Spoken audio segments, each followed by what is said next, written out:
What if the thing holding your life back isn't laziness, talent, or even bad luck? What if it's something far quieter than that? Something so ordinary you barely notice it, or worse, something you've been doing your whole life. Think about this for a second. Have you ever promised yourself something and then slowly watched that promise fade? You tell yourself you'll start tomorrow. You'll finally get disciplined. You'll commit to the gym, the business, the goal, the version of yourself you know you're capable of becoming. And for a moment, it feels real. You feel motivated. You feel ready. Then a week passes, maybe two, and somehow the fire disappears. The routine breaks. The commitment quietly dissolves into excuses. And suddenly you're right back where you started. Not because you're incapable, but because something inside you keeps pulling the emergency brake. Be honest with yourself for a moment. Does that feel familiar? Here's the strange part. Most people assume the problem is motivation. They think they need more discipline, more willpower, more productivity hacks. But that's not the real problem. The real problem is something much deeper, and almost nobody talks about it. But this is where things start to change. Because there's one rule. Just one. A rule so simple it almost sounds stupid. Yet the people who live by it seem to move through life differently. They finish what they start. They build things. They transform themselves. Not because they're special, but because they understand something most people never learn. Wait until you hear this part. Before we get to the rule, you need to understand something about your brain. Your brain hates uncertainty. It wants safety, comfort, predictability, and commitment threatens all three. When you truly commit to something, you're saying something dangerous. You're saying, "This matters more than my excuses." Your brain doesn't like that, because commitment removes the easy escape routes. It removes the "maybe later," the "I'll try," the "I'll see how I feel tomorrow." Now here's the part nobody tells you. Most people never actually commit. They only pretend to. They say they're committed. They post about it. They tell their friends. They imagine the future version of themselves. But deep down, they're still negotiating with the goal. Still keeping the back door open. Just in case things get uncomfortable. Just in case it gets hard. And that quiet little escape hatch? That's the real reason most dreams die. Not failure. Not lack of talent. Just lack of commitment.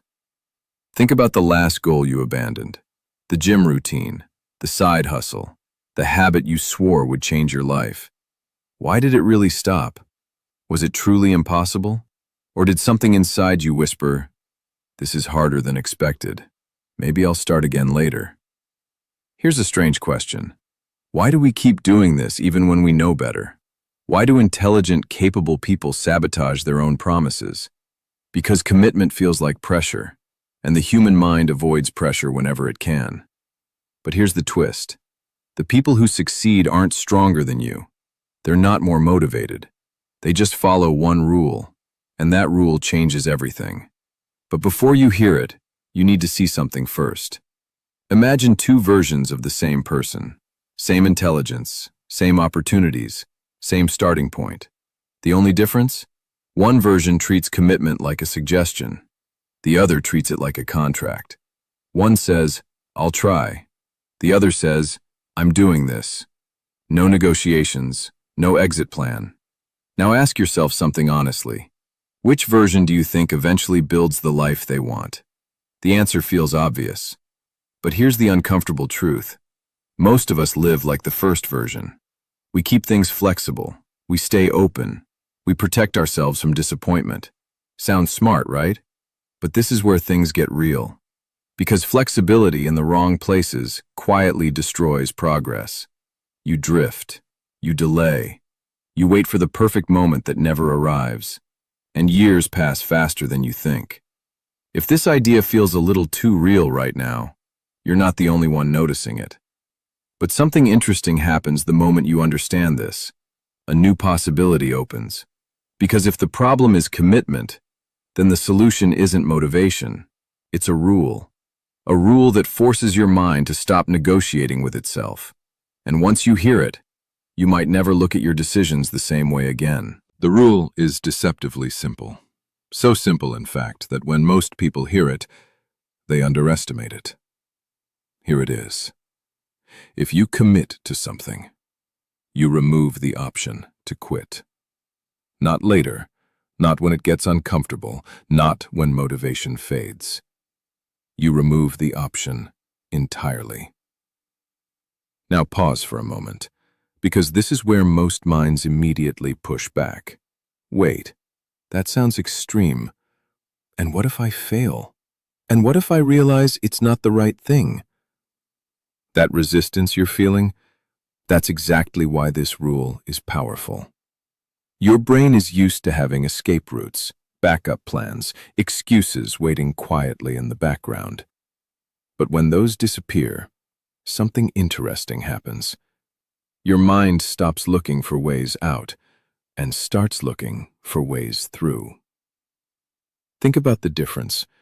When quitting is still an option, every obstacle feels like a reason to stop. A bad day at the gym? Maybe I'll skip today. One slow week in your business? Maybe this isn't for me. A few failed attempts at learning something new? Maybe I'm just not good at this. But when quitting isn't on the table anymore, your brain changes the question. Instead of asking, "Should I stop?" it asks, "How do I make this work?" That tiny shift changes everything. Here's a quiet truth most successful people understand. Persistence isn't about motivation. It's about removing the alternative. Be honest with yourself again. How many times have you quit something simply because quitting was available? Think about that for a second. Now here's where it gets interesting. The moment you truly commit to something, your identity begins to shift. You stop seeing yourself as someone who tries things. You become someone who finishes things. And that difference is enormous. But there's something else nobody warns you about. Real commitment feels uncomfortable. At first, it feels heavy, like you just locked yourself into something bigger than you expected. Your mind starts whispering little doubts. What if I regret this? What if this is too hard? What if I can't actually do it?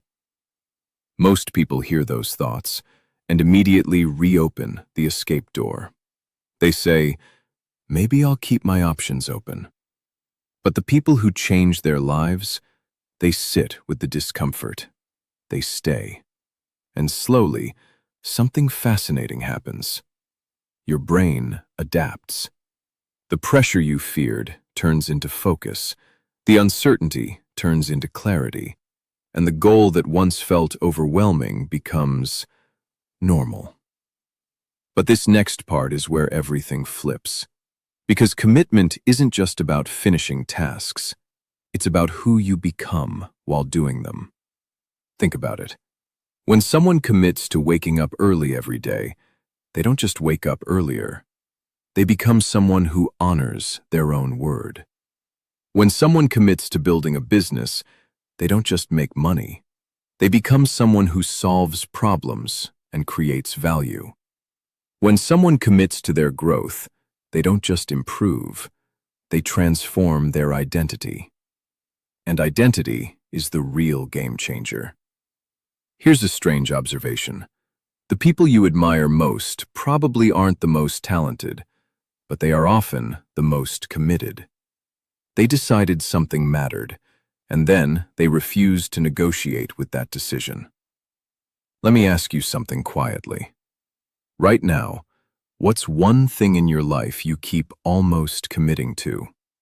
Maybe it's getting healthier. Maybe it's finally starting that project. Maybe it's learning something new. You keep circling it, thinking about it, planning it. But the real commitment hasn't happened yet. Is that true for you? Or am I completely off here? Here's the irony. The moment you stop treating your goals like options, your life starts changing faster than you expect.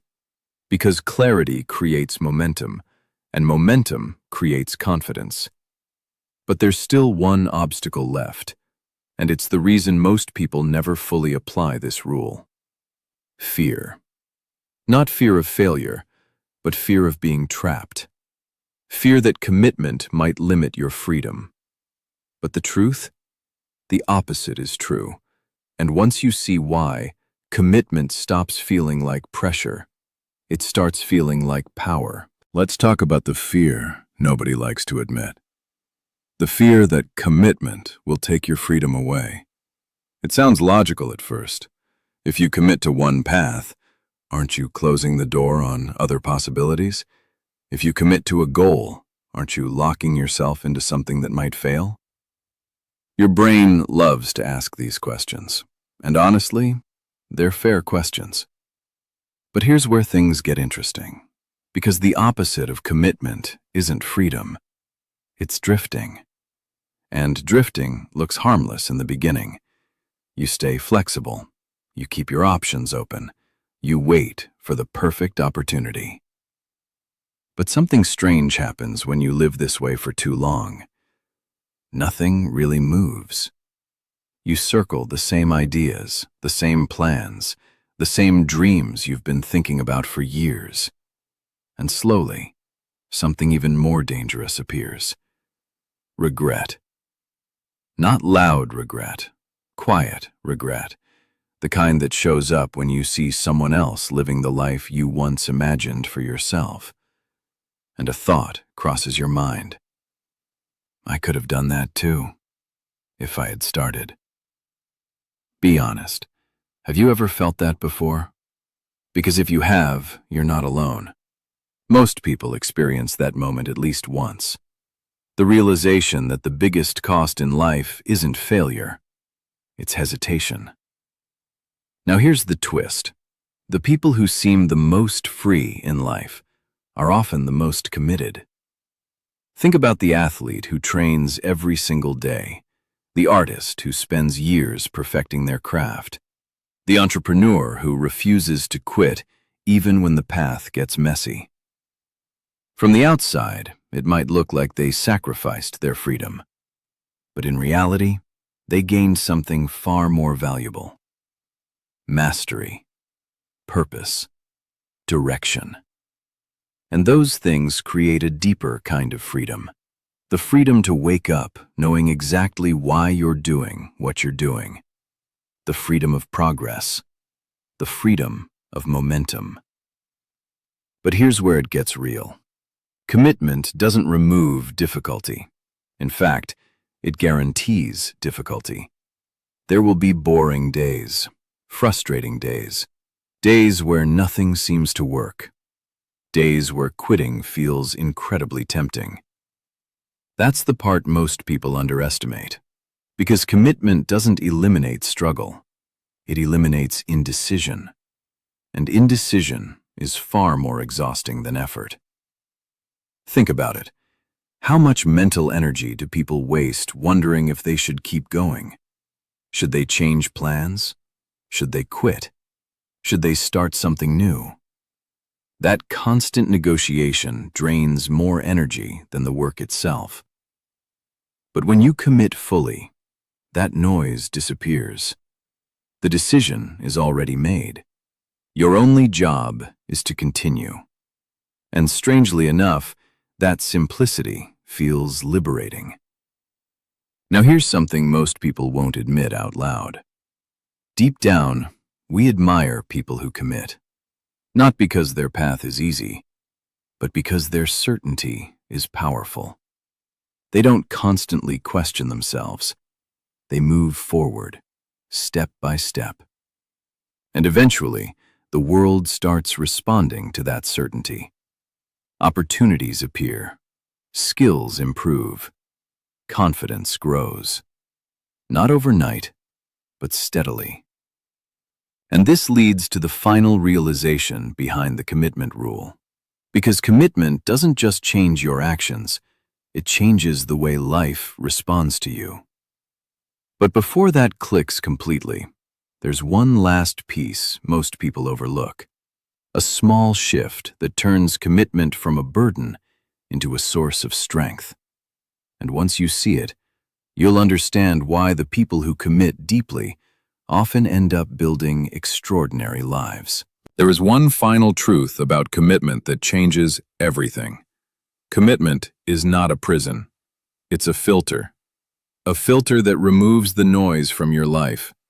Most people struggle not because they lack ability, but because they are constantly distracted by too many directions. One week they want to build a business. The next week they want to learn a new skill. Then suddenly another opportunity appears, and the cycle starts again. New idea, new excitement, new beginning, but very rarely a real finish. And over time, this pattern creates something dangerous, the illusion of progress. You feel busy, you feel motivated, you feel like you're moving forward, but when you look back after a year, the results are still missing. That's the hidden cost of avoiding commitment. Because real growth only begins after the excitement phase ends. The moment where things become routine, repetitive, sometimes even boring. That's where most people stop. But that's exactly where committed people continue. And this difference changes everything. Let's take a simple example. Imagine two people who want to get better at something. One person practices whenever they feel inspired. The other practices every day, whether they feel like it or not. At first, the difference is invisible. After a few weeks, both seem similar. After a few months, a gap appears. After a few years, the gap becomes impossible to ignore. Not because one person was more talented, but because one person stayed. That's the real power of commitment. Staying when motivation disappears. Staying when progress slows down. Staying when nobody is watching. Because the truth is, the world rewards consistency far more than intensity. A single burst of effort rarely changes a life, but repeated effort, compounded over time, becomes unstoppable. And this is why the commitment rule works. When you commit to something deeply, you remove the constant question of, should I keep going? That question is already answered. Yes, you keep going. You improve slowly. You adjust when necessary. But you don't abandon the path every time it becomes uncomfortable. And something interesting happens when you operate this way. Your identity begins to change. You stop seeing yourself as someone who tries things. You become someone who finishes things, someone who follows through, someone who doesn't run when things become difficult. And that shift alone changes how others see you and how you see yourself. Confidence grows from evidence, not positive thinking, not motivation, but proof. Proof that when you decide something matters, you stay committed long enough to make it real. Now here's the part that surprises most people. Commitment actually reduces stress, because a huge portion of stress comes from uncertainty, not knowing where you're going, not knowing if your actions matter, not knowing if you should keep investing your time and energy. But when you commit, that fog disappears. Your direction becomes clear, your actions become intentional, and every small step begins to feel meaningful. Not because success is guaranteed, but because the process finally has a purpose. And that purpose gives life structure, momentum, meaning. So if there's one question worth asking yourself today, it's this. What is the one thing in your life that deserves real commitment? Not temporary interest, not occasional effort, but full dedication. Because when you commit deeply to something that truly matters, your life begins to organize itself around that decision. Your habits change, your priorities shift, your focus sharpens, and slowly, almost quietly, progress begins. Not the loud, overnight kind you see online, but the real kind. The kind built through patience, discipline, and persistence. The kind that turns ordinary people into extraordinary examples. So the next time you feel uncertain about whether commitment is worth it, remember this. The people who change their lives are rarely the ones with the most options. They're the ones who choose one path and walk it long enough to see where it leads. Because in the end, commitment isn't about limiting your life. It's about finally giving your life a direction.